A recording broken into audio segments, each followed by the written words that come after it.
I, 28 female, was raised by super religious parents. It was a fight to be able to go to a normal college and not a Christian one with weird rules. When I did that, they said that they would not be paying for my schooling until I come back to the right path. After struggling for a couple of months, a friend told me that the club she was working at was hiring. I've been dancing my whole life and have a good figure, so I was hired pretty fast. A few months in, I dropped out of college because I was making serious money, about $3K for a bad week and $11K for a really good one. When my parents found out, they disowned me. The same goes for all of my extended family except for 2 cousins. Fast forward 9 years. I own my house outright, a Tesla. I don't have debt. I also own an apartment building that I rent. My career has a short lifespan and investments. Now my parents contacted me. Apparently my father lost his business during global issue. My mom has always been a stay-at-home mom. They declared bankruptcy and are really struggling. They live in an old camper. Also, apparently my mom is diabetic now, and my dad has always had heart problems. They wanted my help. I said no, I don't have parents anymore. And furthermore, according to their religion and church, my money was earned while sinning. So to use it is to damn your soul to the bad place. And I really didn't want that for them. So my mom started crying, and my dad said that they didn't know where they went wrong with me. That was the last of it from them. A couple of aunts and uncles called, but they changed their family helps family tune very fast when I asked why they weren't helping them themselves. But now, a couple of weeks later, I'm starting to feel like I was an idiot to them because a month's income would make a really big change for them, but I won't even miss it that bad. So, am I the idiot? Not the idiot. They don't get to say your money is sinful, you're not our daughter, and then come begging for a handout almost a decade later when their finances are messed. You can't have it both ways, parents. They decided their faith and religion was more important than their child, and they could continue living with that decision. Yeah, I mean, they didn't even apologize, and they're expecting you to just take care of them like they were the world's best parents. Now, on the other hand, if a month's income can give you peace of mind, then go ahead. Count it as charity and get good karma. How likely are they to leave you alone after you throw a couple of $1,000s at them? It sounds like you need to figure out beforehand what outcome you want. The ball is in your court. I just think it's really likely that they'll become more aggressive with their demands, given how they perceive you as property rather than a person. Set yourself some good boundaries and don't cross them. So, not the idiot, OP. Let them know they're in your thoughts and prayers. You are the idiot. If one has the means to help one's parent and doesn't, one is almost always the idiot. This is your chance to right a great wrong. You did not cause this wrong. The blame lies squarely at your parents' feet. They don't deserve your kindness or help, which would make you helping them so much more wonderful. So do a remarkable thing and throw them at least a lifeline. In the end, you'll be glad that you did. Dude, OP doesn't owe their parents anything. You shouldn't be on a moral high horse right now, and honest to God, it sounds like OP was abused via religious trauma. When you disown someone, you don't get to take it back just because you need money. They deserve nothing and can sleep in the bed they made. Actions have consequences, and they deserve nothing from OP. My brother, 30, is diabetic. He has type 1 diabetes and got it when he was young. As his older sibling, I grew up watching my parents manage this condition for him. He's always been traumatized by this condition and never came to terms with it. So what he used to do, and still does, is act like his condition doesn't exist. The family, mom is now deceased, didn't know how to handle it, because if we let him act like that, there would be significant consequences. So we took it upon ourselves to manage his condition. We'd watch his eating habits and correct them, watch his insulin intake, and encourage him to live healthily.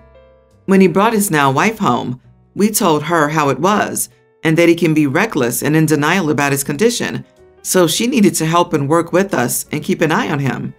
She did her best at first, but started caving into his complaints about not being able to eat this or that, or when he complained about his insulin intake and having to pay for it. He got increasingly worse in the past 3 months. We didn't know exactly what was happening until his wife told us he was in the hospital because of a hyperglycemic episode. His blood sugar levels were too high. He almost went into a diabetic coma. The reason for this was that he wasn't taking the right dosage of insulin.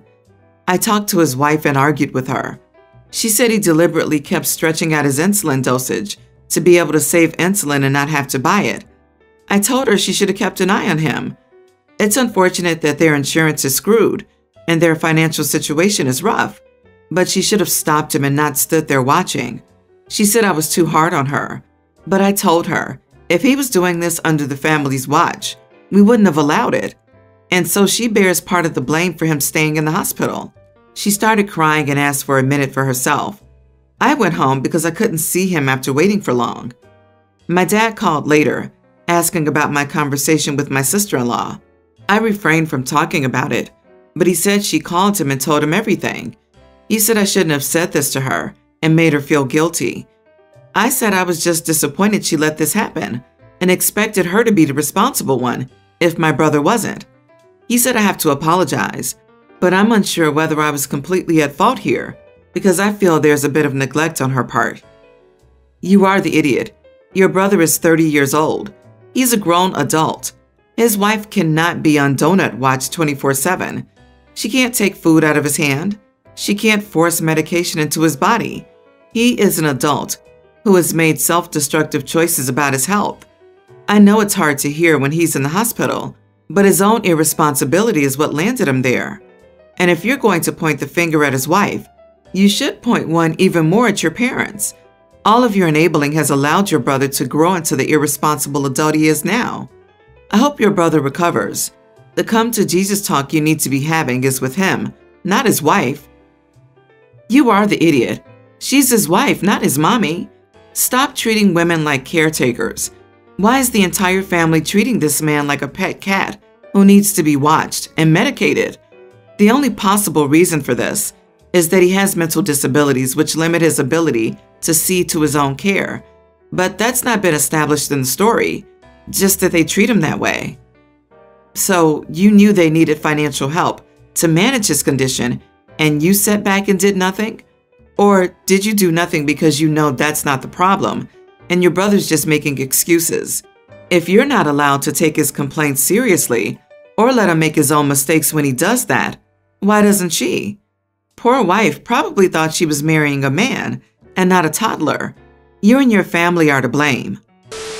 Ever since my brother, 30, moved out to start living with his family in another city, I, 25 male, have been living alone in my parents' house. Our parents go to another country to work and visit 2 to 3 times a year. My brother has twin sons, toddlers, and brings them over almost every week. He leaves them to stay overnight, usually Friday to Saturday or Saturday to Sunday with me, so he can have some fun with his wifey. I love my nephews and don't mind babysitting them at all, but they can be a little too much sometimes.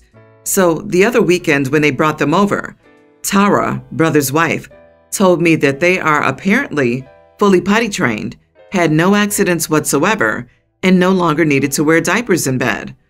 I did what I was told, and as you can guess, they had an accident in my bed. I'm not sure if both of them did or just one, but both of them were soaking wet. Apart from wet sheets and clothes, no bigger damage was done. For some reason, I never took off the plastic wrapping around the mattress. I told Tara what had happened, and she just said that accidents happen, and I should have made them go to the bathroom and not give them anything to drink before going to bed. Last weekend, they brought them again. I asked Tara if she brought diapers for them, and she said with a raised voice, "It was an accident, it won't happen again, trust me," and ran back to the car. Night came and I was like, screw it, I don't want to deal with mess again. So apart from one soggy diaper, it went great until I told Tara about it. She literally yelled at me, saying that I'm messed up for forcing her children to wear diapers, that it'll bring back the bad habits, and it wouldn't be a big deal if they had an accident in bed again. I tried reasoning with her, but she just called me a dumb idiot before saying that she'll never bring the kids again and storming off to the car. I looked at my brother who was standing nearby, and it seemed like he was trying to keep a straight face. He followed after her, and when he got to the car, he yelled, "See you next week." Am I the idiot? Why do you even do this? You need to be out with your friends on the weekend, not providing a free babysitting and butt-wiping service for your lazy brother and sister-in-law. I never thought of dumping my kids every weekend on my family, let alone deciding it was fine to let them pee the bed and throw a fit when someone found a solution. Right? The entitlement of those two. I have 2 kids and can't imagine getting rid of them every weekend just to have fun. Like, what? OP needs to stop babysitting and set some boundaries. Like, I get if he wants to be a good uncle and help out, but that's just way too much. Not the idiot, but your brother and sister-in-law are freaking idiots. They decided to have those kids, and now they should start parenting their darn kids. They aren't things that you can just get rid of on the weekends and decide to be child-free. That's not how it works.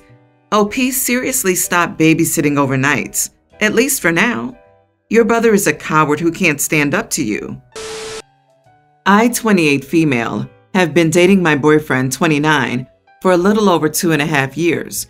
When we began to get serious, I told him I didn't want to have kids and wasn't interested in that, as it wouldn't be fair to string him along when things began to get serious.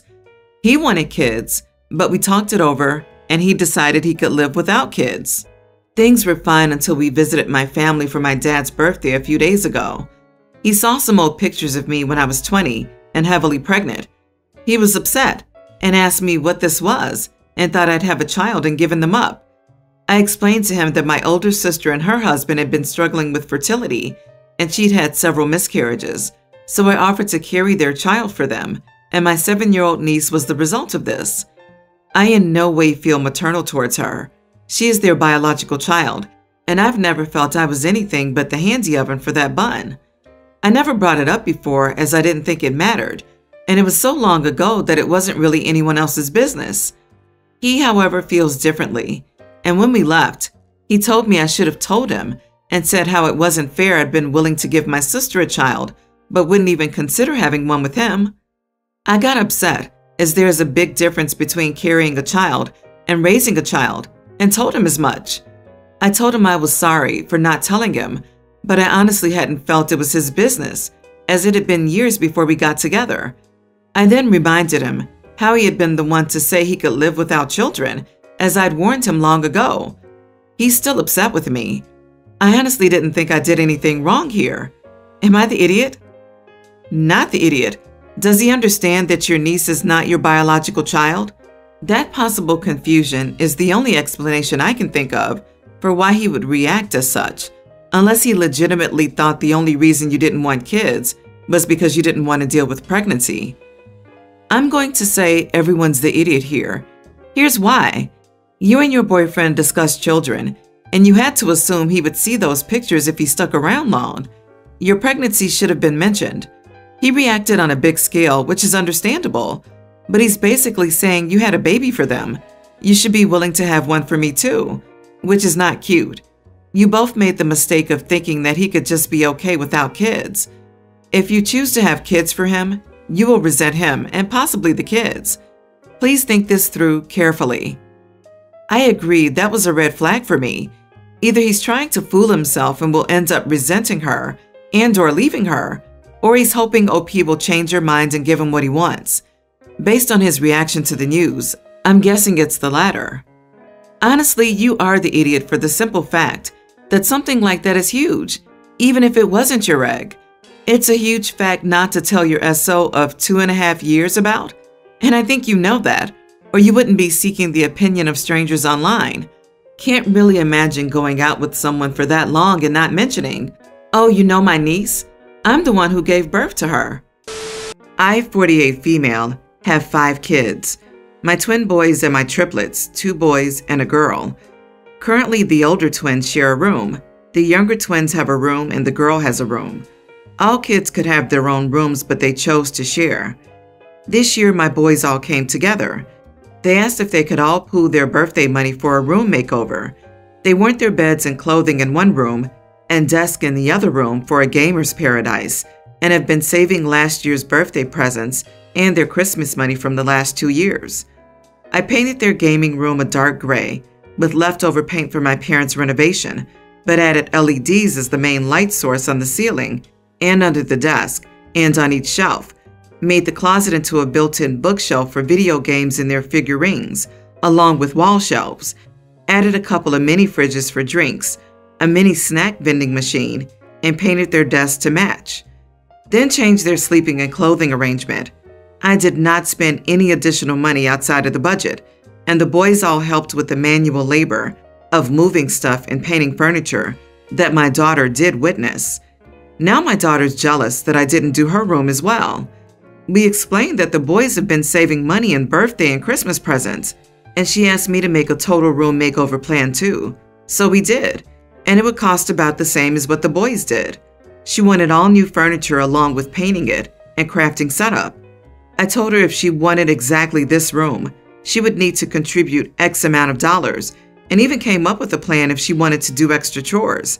All kids get this opportunity, but if she didn't want new furniture, we could repurpose the old stuff between storage and what's currently in there, and she could afford it this year.